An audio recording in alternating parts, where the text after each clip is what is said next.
સુરેન્દ્રનગરના થાનગઢમાં ગેરકાયદેસર ખનનનો કાળો કારોબાર ફરી એકવાર એક યુવકનો જીવ લઈ ગયો છે। ખનીજ માફિયાઓ દ્વારા ખોદવામાં આવેલી ઊંડી ખાણમાં ડૂબી જતા અજય રાઠોડ નામના યુવકનું કરુણ મોત થયું। ઘટનાની જાણ સ્થાનિકો અને પરિવારજનોએ તંત્રને તાત્કાલિક કરી હતી, છતાં પણ બચાવ ટીમ લગભગ 6 કલાક સુધી સ્થળ પર પહોંચી નથી। આ મોડાશને કારણે સ્થાનિકોમાં ભારે રોષ ફેલાયો છે। ત્યારે સવાલ એ છે કે જિલ્લામાં ગેરકાયદેસર ખાણો ચાલે છે તો જવાબદાર કોણ છે? શું ખનિજ વિભાગને આવી ખાણોની જાણ નહોતી? જો અગાઉથી કાર્યવાહી થઈ હોત તો શું એક નિર્દોષ યુવકનો જીવ બચી શક્યો હોત? સૌથી મોટો પ્રશ્ન તો એ છે કે ઇમરજન્સી જેવી સ્થિતિમાં બચાવ કામગીરી માટે તંત્ર પાસે કોઈ ઝડપી વ્યવસ્થા કેમ નથી?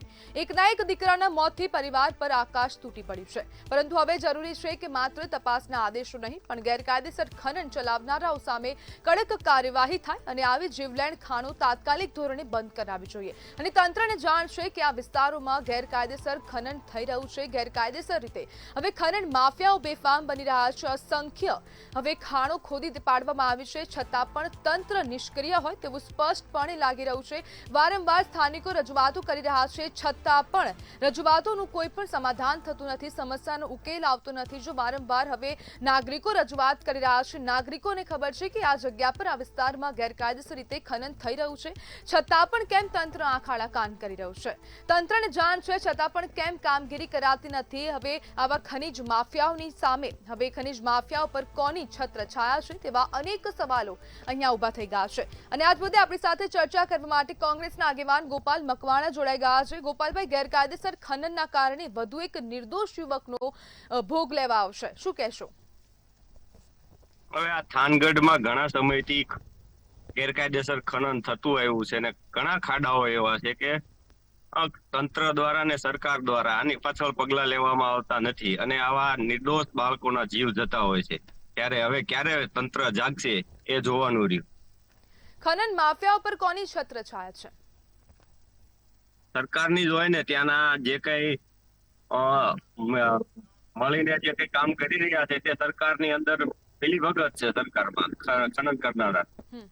ગોપાલભાઈ, નાગરિકો વારંવાર રજૂઆતો કરે છે, છતાં પણ કેમ આંખ આડા કાન?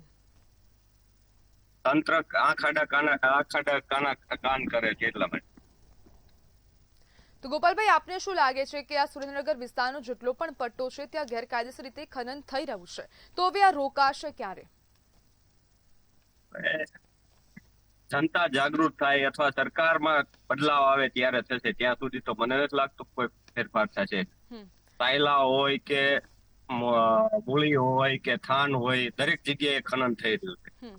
ગોપાલભાઈ, નાગરિકો જાગૃત થઈ ગયા છે, નાગરિકો રજૂઆતો કરે છે, છતાં પણ હવે આપ કહી રહ્યા છો કે નાગરિકોને જાગૃત થવાની જરૂર છે, કયા સેન્સ પર?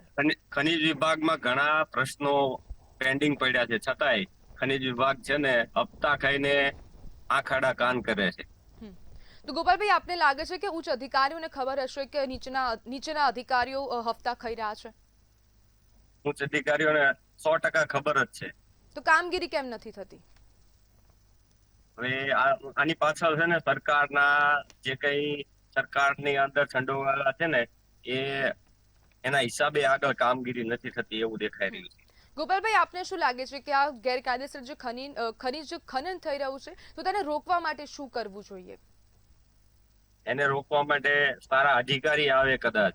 અત્યારે થાન વિસ્તારમાં ડેપ્યુટી કલેક્ટર એટી મકવાણા સારું કામ કરી રહ્યા છે, પણ એમને કંઈક ને કંઈક ધ્યાન બારું હશે આ વસ્તુ। જે પ્રમાણે આપ કહી રહ્યા છો કે ડેપ્યુટી કલેક્ટર સારું કામ કરી રહ્યા છે, તો છતાં પણ કેમ ગેરકાયદેસર હવે આ ખનન જે પકડાઈ રહી છે, ગેરકાયદેસર ખાણો પકડાઈ રહી છે, છતાં પણ તેને પૂરવાની કામગીરી કેમ નથી થતી? એને ખુલ્લી કેમ મૂકી દેવામાં આવે છે? ક્યાંક ને ક્યાંક આમાં સરકાર ઘણા સમયથી સરકારની ઓલી બેદરકારી દેખાડવામાં આવી રહી છે। બિલકુલ ગોપાલભાઈ, જોડાવા બદલ આપનો આભાર।